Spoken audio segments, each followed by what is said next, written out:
Welcome to the 2017 IPAC for Physicians web-based training. My name is Derek Forster. I'm the Medical Director for Infection Prevention and Control at UK Healthcare. Narrating this with me is Katie Wallace. She's an infectious disease pharmacist and will be handling the antibiotic stewardship section of this web-based training.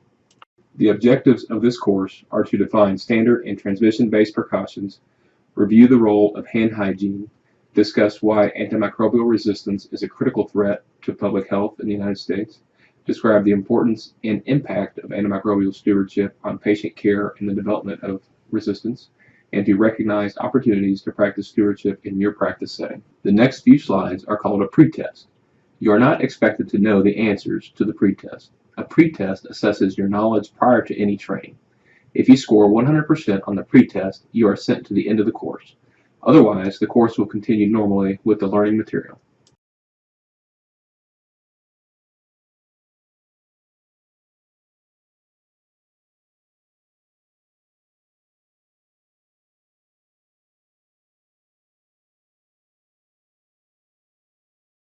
Hospital-acquired infections are a major concern for patients and healthcare workers, and everybody plays a role in helping to prevent them.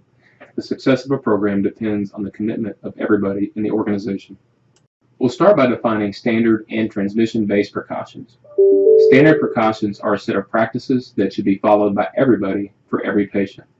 Transmission-based precautions are additional measures used to prevent transmission of certain pathogens from person to person. Examples of standard precautions include hand hygiene, the use of personal protective equipment when exposure to blood, body fluids, mucous membranes, or non-intact skin is anticipated, and surface disinfection, including disinfecting all reusable equipment between patient uses. The personal protective equipment may include gowns, gloves, masks, and/or eye protection, depending on the situation. Transmission-based precautions apply to patients with documented or suspected infections or colonization with selected pathogens.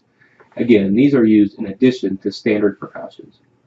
These include contact precautions, airborne precautions, which is used for organisms such as tuberculosis and varicella zoster virus, droplet precautions, which are used for respiratory viruses such as influenza, contact D precautions, which are used for infections with Clostridium difficile and norovirus, and some combinations of the above. You can visit our website and review our transmission precaution manual for a more detailed overview of transmission-based precautions. I do want to make a special mention regarding discontinuing airborne precautions for patients under investigation for tuberculosis. Currently, Infection Prevention and Control reviews all patients placed in airborne precautions. For the University of Kentucky TB control plan, patients should meet certain criteria to be removed from this isolation. Those criteria include 3 negative respiratory AFB smears obtained at least 8 hours apart, with one specimen being an early morning specimen. Gastric aspirates can be done and may be preferred in the pediatric population.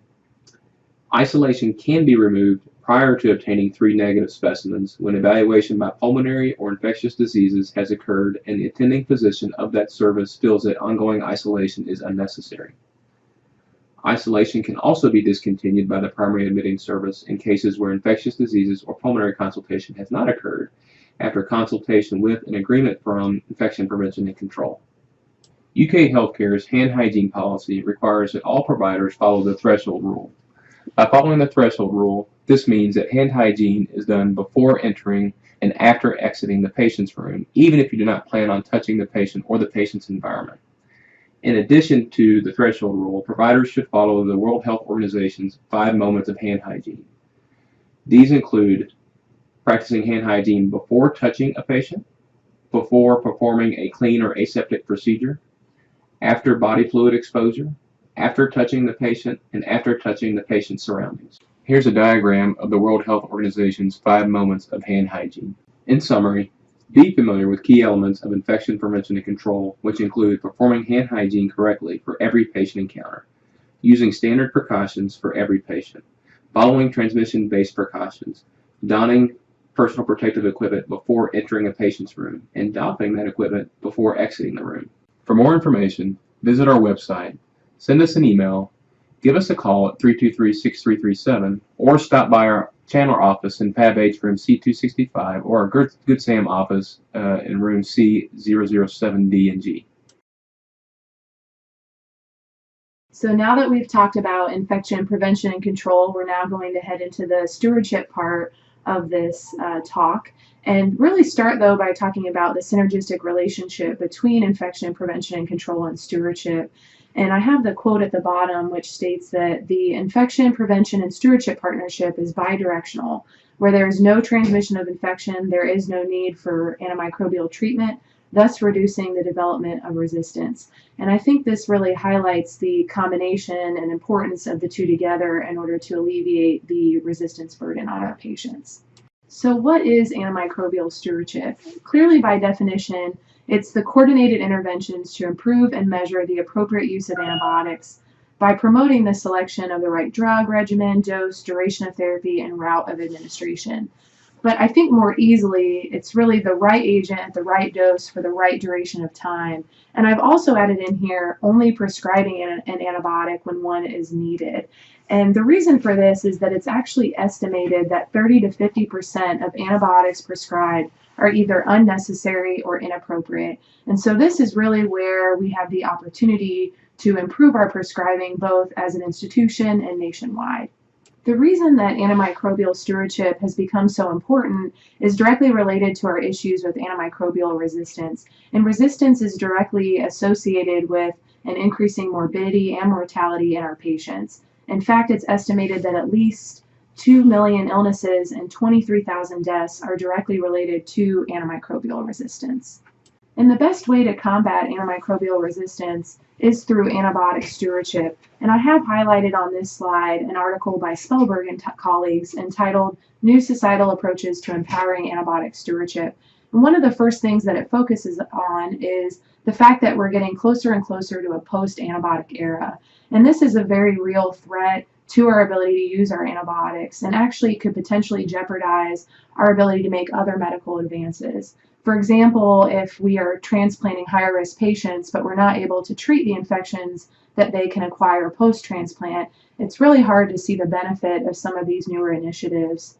The other reason that stewardship is important is that antibiotics are unique because they're the only pharmaceutical agents that have transmissible loss of efficacy over time. For every other disease state, we typically have the patient and the drug that we're using, but in terms of infectious diseases, we also have the patient, the antibiotic, and the bacteria. And the bacteria can often mutate more quickly than we can develop antibiotics. And so it really is a societal imperative to really conserve our use of our antimicrobials. And actually back in 1945, when Alexander Fleming actually invented penicillin, he noted that in such a case, the thoughtless person playing with penicillin treatment is morally responsible for the death of the man who finally succumbs to infection with the penicillin-resistant organism. I hope this evil can be averted. And we know that unfortunately this evil hasn't been averted. And so stewardship is really something that shouldn't be thought of in silos, but something that we really need to come together as an institution to try to combat for our patients. And although we're aware of the extreme benefits of antimicrobial use, we tend to underplay the negative effects of our antibiotics. And one of these in particular that we've already discussed is antibiotic resistance, but it's also important to discuss adverse effects. And probably the main one that we think about is the association with Clostridium difficile. And if we look at our internal data from January to November, out of 173 hospital-acquired infectious cases of C. diff, about 153 of these patients were on antibiotics, which correlates to 88% of our patients. And so we definitely have room to optimize this usage. And one article actually cited that for every 10% reduction in antibiotic use, that can correlate to a 17% reduction in our C. diff rates. But aside from just C. diff, we also need to be more concerned about other adverse effects such as allergic reactions, drug rashes, things like that. And in fact, 1 out of every 5 adult ED visits is actually due to an adverse effect from an antibiotic. And out of the 15 top drugs in pediatrics and their rationale for coming to the ED, 7 of these are due to antibiotics. And so it is important to realize that they aren't benign and that sometimes we may not be seeing the adverse effects that patients are having after they leave the hospital to some of these agents. And then lastly, of course, antibiotic overuse is associated with a rise in our healthcare costs. The recent concerns with resistance have really been spearheaded by a lot of the initiatives, both from the White House and the CDC. And in fact, the White House came out with a national strategy for combating antimicrobial resistance that's really supported antimicrobial stewardship programs. The CDC has also developed a Get Smart website that has a lot of great resources for patients, for providers, in terms of educating them and educating patients on the importance of antibiotic usage. And the CDC has also developed their 7 core elements of stewardship programs. And all of this has actually now been turned into a Joint Commission standard. And so as of January 1st, 2017, the Joint Commission will be observing us in terms of our antimicrobial stewardship standards.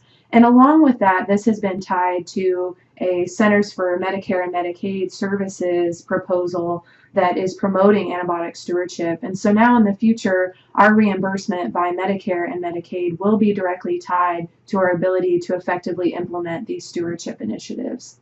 In order to effectively implement a lot of these standards, it's really important to have a strong stewardship team.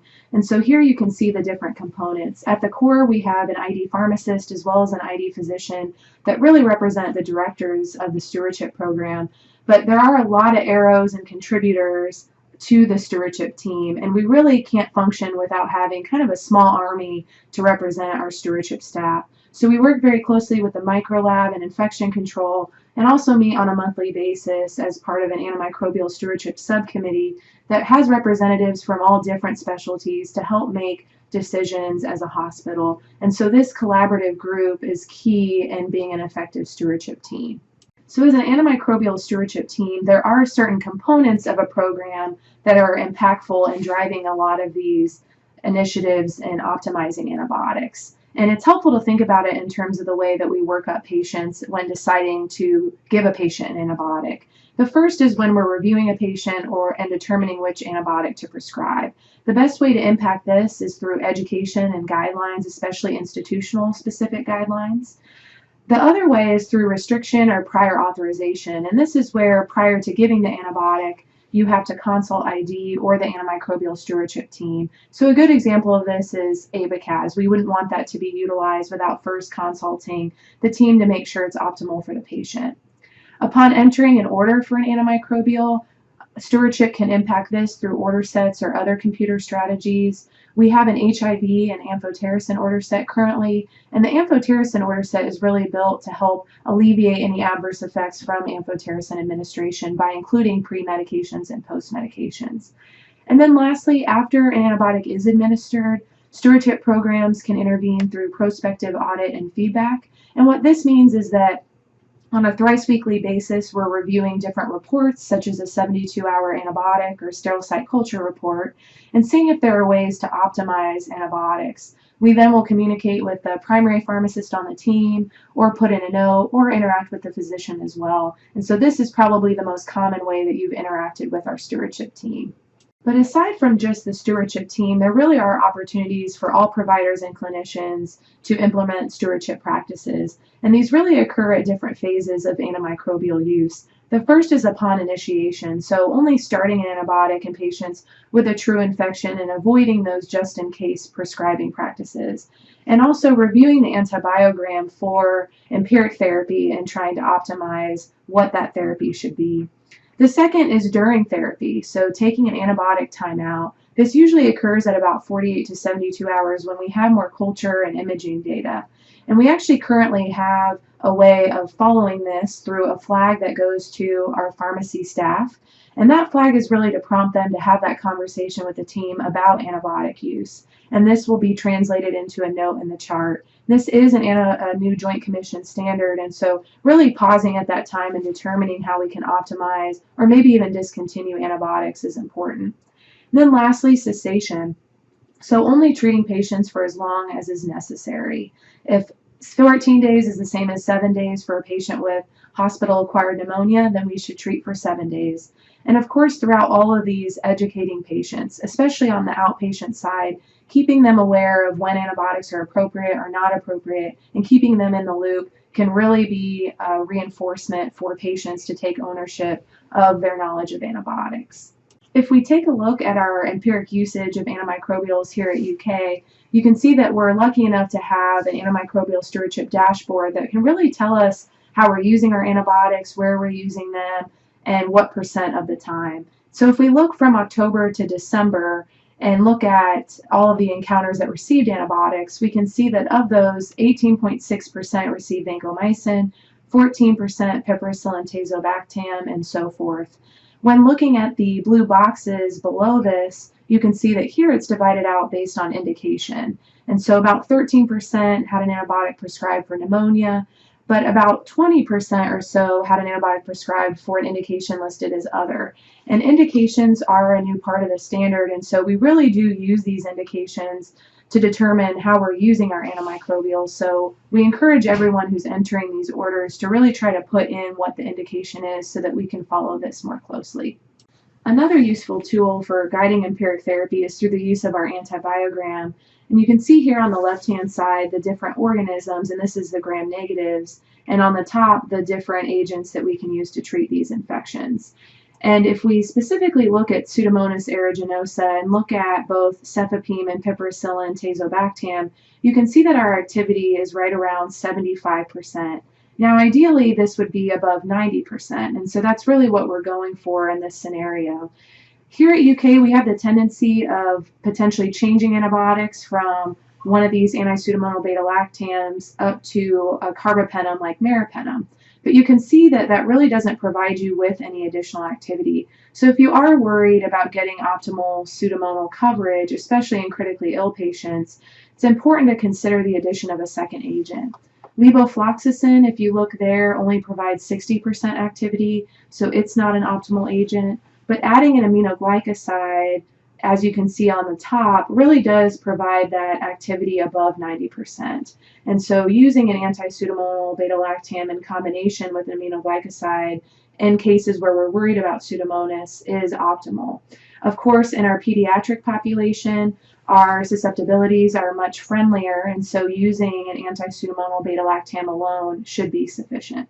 Our stewardship program does have some helpful resources available, especially on the CareWeb website. And so if you look under applications and click order sets and protocols, that will take you to this page, which then under guidelines and protocols has antimicrobial stewardship listed. So if you click this, it will take you directly to our list of guidelines, and these are all approved by our antimicrobial stewardship subcommittee as well as PNT, and so they are considered our institutional guidelines. If you're trying to find our antibiogram, that is also located on the CareWeb website under clinician links, and if you click antibiograms, it will take you directly to this site, which has all of our antibiograms for different institutions.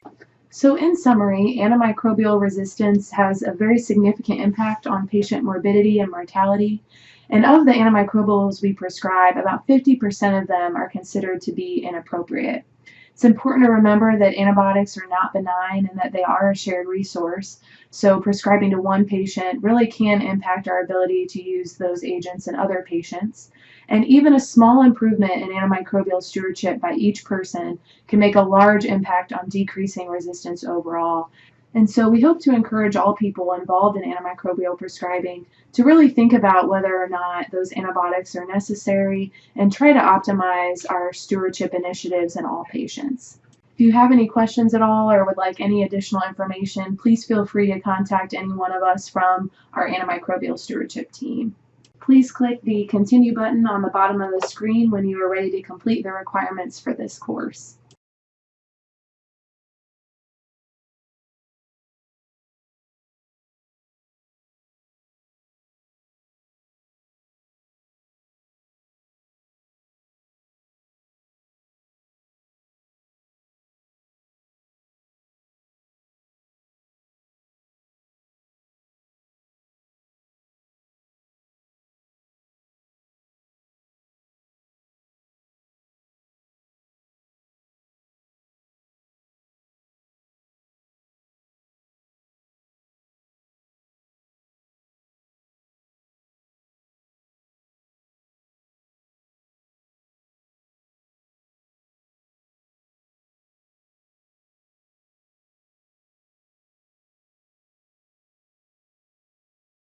If you want to receive credit for this course, it is important to select the Log Off button at the bottom on the screen to close this web-based training.